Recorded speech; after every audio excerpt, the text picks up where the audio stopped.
Assalamualaikum warahmatullahi wabarakatuh. Selamat malam. Berikut ini adalah hasil dari tugas kelompok kami dengan mata kuliah Etika Profesi dan Teknologi. Kami dari jurusan atau prodi Teknologi Informasi. Nah, di sini kami akan membawakan hasil tugas dengan judul pengaruh cyber espionage terhadap keamanan data.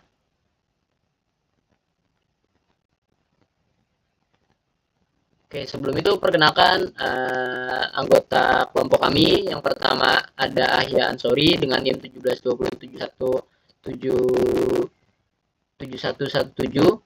Kemudian ada Muhammad Rafa Adila dengan NIM 17207144. Ada Gracias Kevin dengan NIM 17207174. Muhammad Armando Simahate 17207069.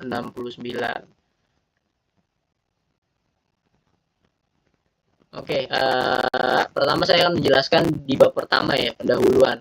Nah, ini latar belakangnya. Keamanan data menjadi sangat kritikal karena data informasi sekarang seringkali mengandung informasi yang sensitif. Jika jatuh ke tangan yang salah, maka dapat menyebabkan kerugian yang cukup besar. Salah satunya ancaman keamanan data yang semakin meningkat dalam dekade terakhir adalah cyber espionage.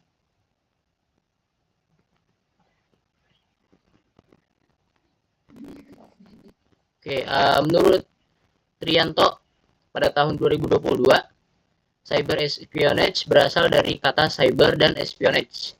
Cyber artinya internet atau dunia maya, sedangkan espionage artinya spionase atau tindakan mata-mata.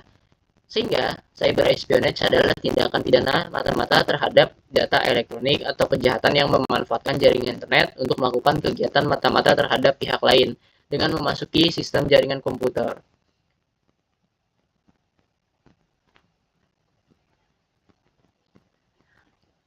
Nah, Indonesia sebagai negara yang berkembang di dunia teknologi selalu menjadi target dari berbagai serangan espionage jaringan ini.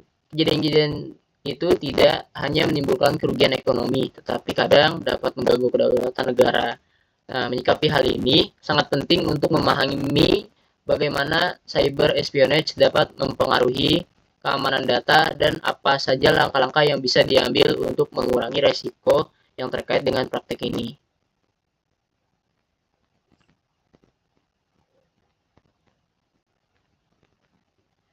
Oke, rumusan masalah.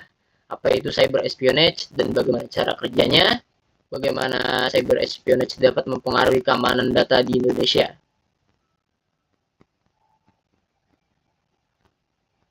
Langkah-langkah apa yang dapat diambil untuk mencegah cyber espionage? Nah, di sini poin berikutnya tujuan penulisan. Nah, solusi pertama memberikan pemahaman tentang konsep dan praktek cyber espionage. Solusi kedua menjelaskan dampak dari cyber espionage terhadap keamanan data. Solusi ketiga mengidentifikasi dan mengusulkan strategi pencegahan terhadap cyber espionage di Indonesia.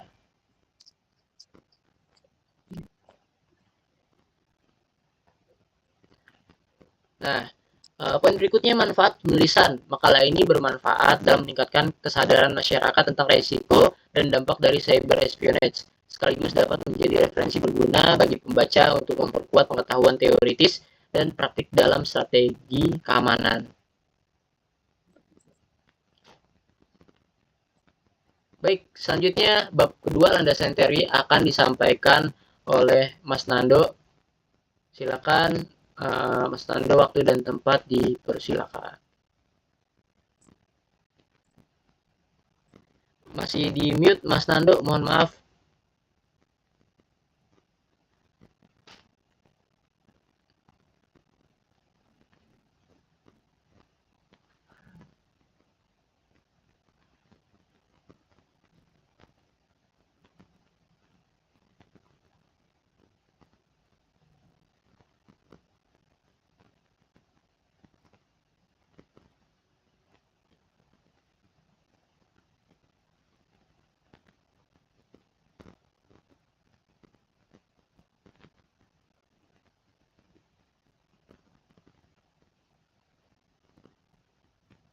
Baik, selanjutnya adalah bab 2, landasan teori. Jadi,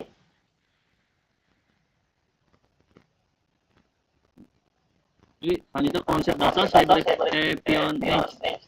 Yang pertama adalah cyber, dapat diartikan dari bahasa Inggris sebagai suatu istilah maya tidak nyata, tidak terlihat, terawang, tidak ada bentuknya oleh Ramadan tahun 2021.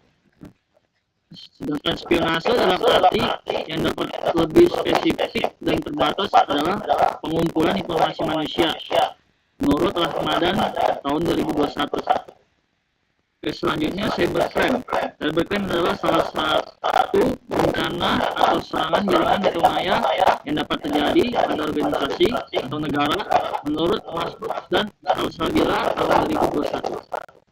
Untuk selanjutnya adalah cyber espionage, tindakan yang dapat menggunakan kapabilitas cyber untuk mencoba untuk mengumpulkan informasi secara ilegal dan termasuk cybercrime menurut Mas'ud dan Salsabila dari tahun 2021. Oke, selanjutnya teknik dan metode cyber espionage. Ada dua, yaitu yang pertama adalah phishing. Phishing adalah sebuah kejahatan digital bertujuan untuk mencuri informasi dan data pribadi melalui email, telepon, santet, atau tautan yang mengaku sebagai instansi atau pihak tertentu. Informasi data phishing yang diperoleh bisa langsung dimanfaatkan untuk menipu korban ataupun dijual ke pihak ketiga menurut Buan tahun 2023. Sedangkan spyware menurut Putri tahun 2022, spyware adalah program perangkat lunak yang menjadi alat bagi oknum untuk dapat mengakses kegiatan cyber di komputer orang lain.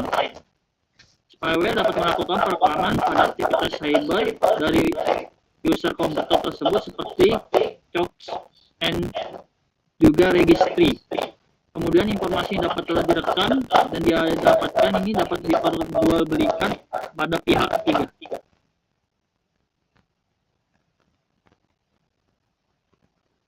Oke, selanjutnya social engineering.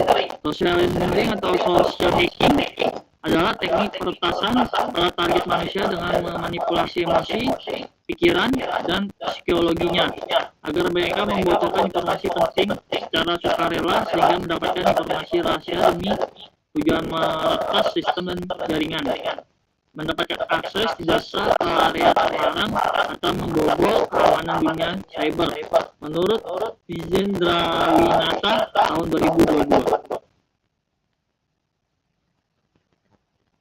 Baik, selanjutnya Mas Kevin bisa dilanjutkan.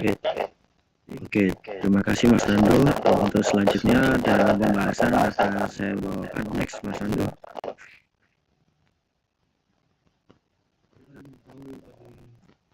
Ya, pertama dalam motif cyber espionage. Jadi cyber espionage ini seringkali dilakukan dengan motif yang bervariasi ya, mulai dari keuntungan ekonomi hingga ke kepentingan strategis negara. Nah, untuk tingkat korporat sendiri motif utamanya itu adalah mendapatkan informasi kompetitif ya. Jadi mendapatkan informasi dari saingannya atau perusahaan-perusahaan saingan demi mendapatkan keuntungan pasar dan mengurangi biaya-biaya yang ada di perusahaan tersebut dengan menggunakan rahasia dagang milik pesaing. Sedangkan untuk tingkat negara sendiri motifnya itu lebih kompleks dan sering terkait dengan keamanan nasional, politik, militer, dan lain sebagainya. Nah, di mana negara-negara yang melakukan espionasi ini untuk memperkuat posisi mereka di panggung global dan untuk mengintervensi kebijakan domestik negara lain. Next, Mas Ando. Ini ada beberapa penyebab cyber espionage pada umumnya ya. Nah, di era digital ini ada beberapa yang menyebabkan meningkatnya tindakan cyber espionage. Yang diantaranya yang pertama adalah ketergantungan terhadap teknologi. Nah, sebenarnya itu ketergantungan terhadap teknologi digital itu memudahkan ya, apalagi memudahkan kita dalam bekerja karena membuat kita itu dapat mengakses data-data yang besar. Namun di sisi terburuknya itu juga dapat meningkatkan kerentanan terhadap serangan. Meningkatnya ketergantungan organisasi dan negara pada sistem informasi digital ini membuat data menjadi lebih rentan dan aksesnya itu tidak sah sehingga menyebabkan cyber espionage ini kerap terjadi. Nah, Nah, sedangkan untuk berikutnya adalah kekurangan keamanan cyber. Nah, jadi banyak organisasi dan negara, termasuk negara kita sendiri itu belum mengadopsi praktik keamanan yang cukup kuat, sehingga kita itu seringkali belum mengimplementasikan langkah-langkah keamanan yang memadai, sehingga pada akhirnya menciptakan celah yang dapat dimanfaatkan oleh penyerang itu sendiri. Next. Penyebab yang ketiga adalah globalisasi ya. Jadi interkoneksi antar global ini memudahkan transfer informasi antar negara atau lintas batas itu mudah terjadi ya. Namun juga dapat mempermudah pelaku cyber espionage ini untuk menargetkan korban dari negara lain tanpa perlu hadir secara fisik.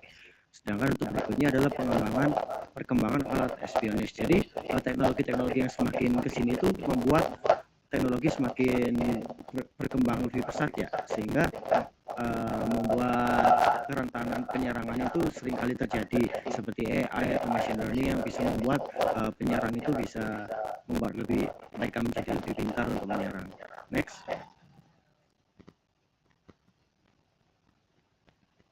Jadi ada analisa kasus ya, ada salah satu contoh kasus di Indonesia, di negara kita pada tahun 2021.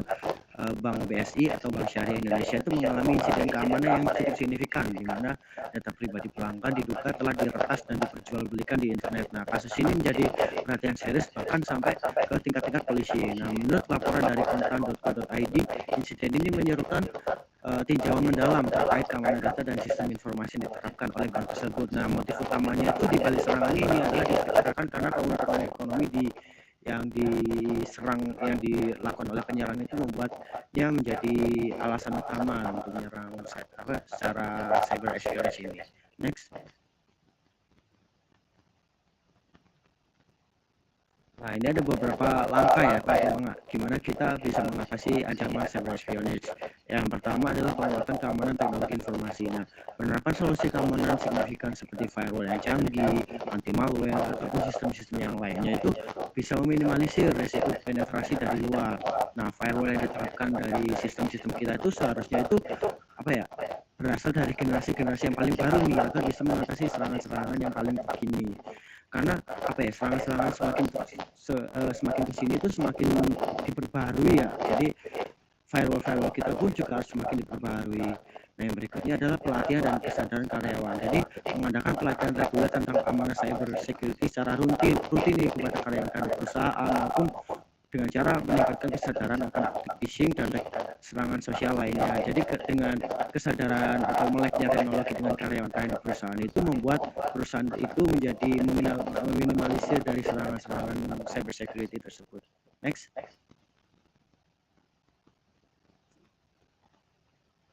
Nah, langkah berikutnya adalah pengauditan dan penilaian risiko berkala. Jadi secara tidak langsung atau secara garis besarnya adalah di perusahaan tersebut dilakukan pengauditan atau pengecekan apakah sistem dalam perusahaan tersebut sudah termasuk aman atau belum. Dan yang next adalah kebijakan dan prosedur yang ketat. Dengan membuat prosedur atau kebijakan yang cukup ketat di dalam suatu perusahaan ataupun di suatu negara itu membuat keamanan di sebuah negara atau perusahaan tersebut menjadi lebih aman. Ya, mungkin akan sedikit lebih rumit, tetapi akan membuat keamanan di sebuah negara atau organisasi tersebut menjadi lebih terjamin. Next.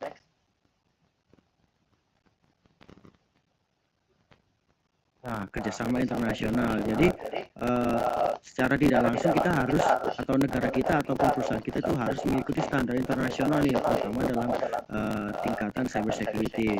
Nah, mengikuti standar internasional dan berpartisipasi dalam kerjasama antar negara seperti forum keamanan cyber, agar kita itu bisa bertukar informasi nih antar negara kita dengan negara lain, agar informasi-informasi kita terhadap ancaman cyber itu menjadi lebih diperbaharui lagi dari hari kesehariannya, serta kita bisa mengetahui nih solusi penanggulangan dan memperkuat pertahanan di negara kita sendiri. Next.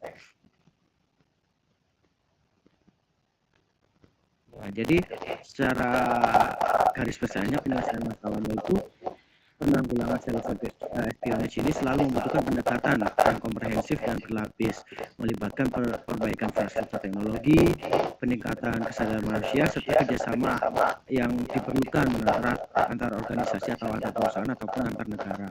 Oleh karena itu diperlukan kerjasama yang baik nih antara internal perusahaan ataupun antar negara ataupun antar negara yang lain. Itu kita harus melakukan kerjasama yang baik begitu agar informasi-informasi kita itu bisa menjadi diperbaharui dalam tingkat cyber security ini. Next. Ya, untuk bab 4 atau penutupnya bisa disampaikan oleh Bang Raya. Terima kasih. Terima kasih Mas Kevin. Jadi untuk penutupnya ini bisa disimpulkan cyber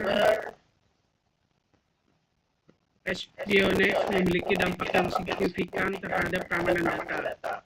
Cyber espionage yang dilakukan oleh individu, kelompok maupun negara bertujuan untuk mengakses informasi sensitif yang tidak hanya memiliki nilai ekonomi tetapi juga potensi pengaruh strategis.